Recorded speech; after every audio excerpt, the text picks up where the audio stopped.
We are the unskilled youth. And because we are young and restless, we are thinking out of the box. Not only that, we threw the box away.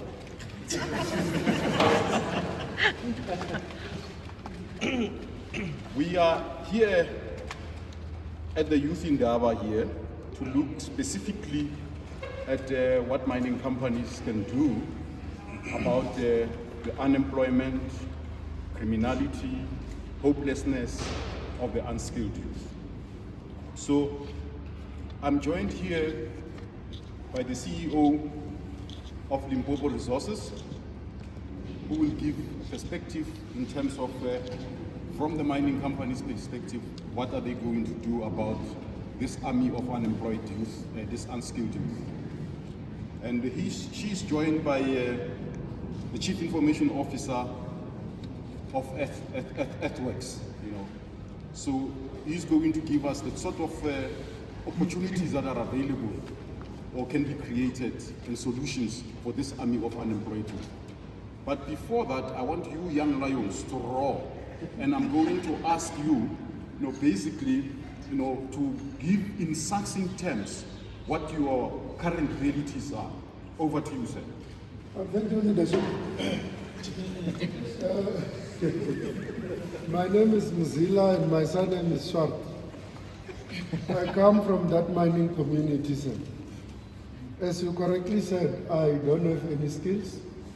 I left school early because I needed to provide for my family. I've been exploited like the rest of the community here by politicians who promised a lot of opportunities, but nothing came on board. Currently, I'm very despondent. I'm thinking of joining some group that is doing crime so that I can further provide for my family. So as it is leadership, I hope this is not just another promises that is coming to our village. Amandla? Hi, Zila. We've been here before. We've been here before where mining companies come and tell us we are bringing solutions. We are tired. Yeah. We are tired. We want to know. We can't be born, bred, live and die in our communities.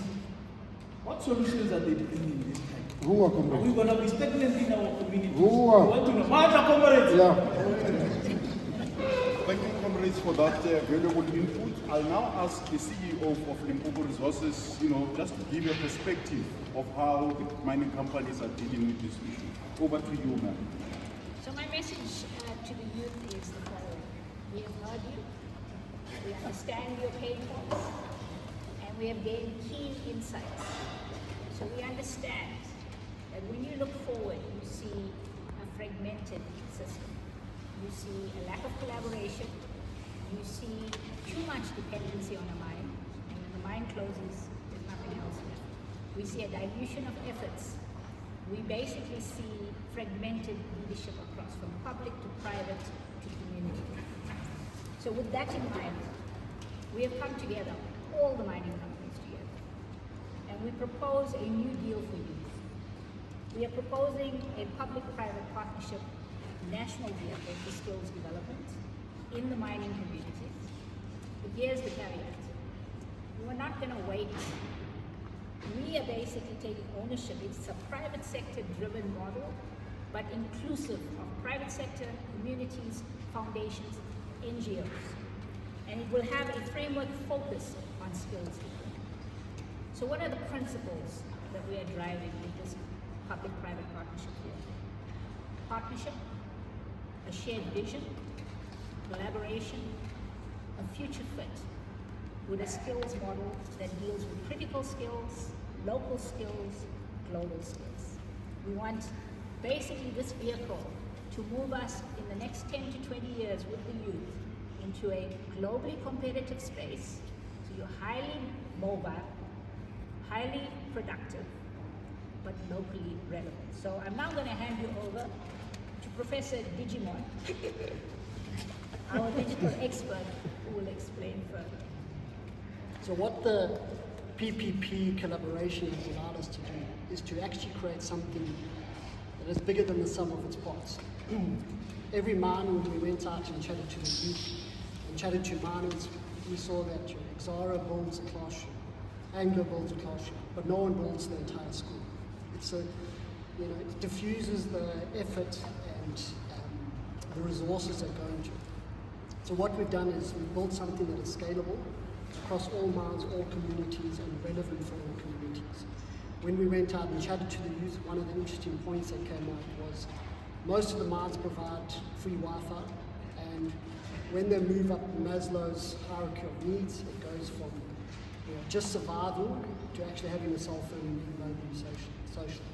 So we've created a mobile digital hub that provides skills development that goes beyond mining and is globally relevant. So something that you can be sitting in the middle of a mine somewhere offering services and skills to someone on the other side of the world. One of the key things for us to build in building this platform is to create something that's easy to adopt and also incentivized to use. And the great thing is in these communities, because of the Wi-Fi, because of the connection, is we have data on that community. So we can see who's using the skills, going onto the platform. And what we've built in is what we realize is that it's not just about the skills, because if you don't have jobs coming after skills, then it's kind of a waste of time. So we needed to build in a jobs factor or an SME kind of startup environment. So youth that go through these kind of skills platforms will be incentivized to get cheaper funding to actually start their own startup in the community. They'll also be able to pitch their idea on the platform and crowdfund on the platform and generate a little bit of input from the rest of the community to get their business going.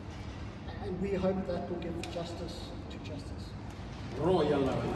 Too much English, but we'll give you a chance.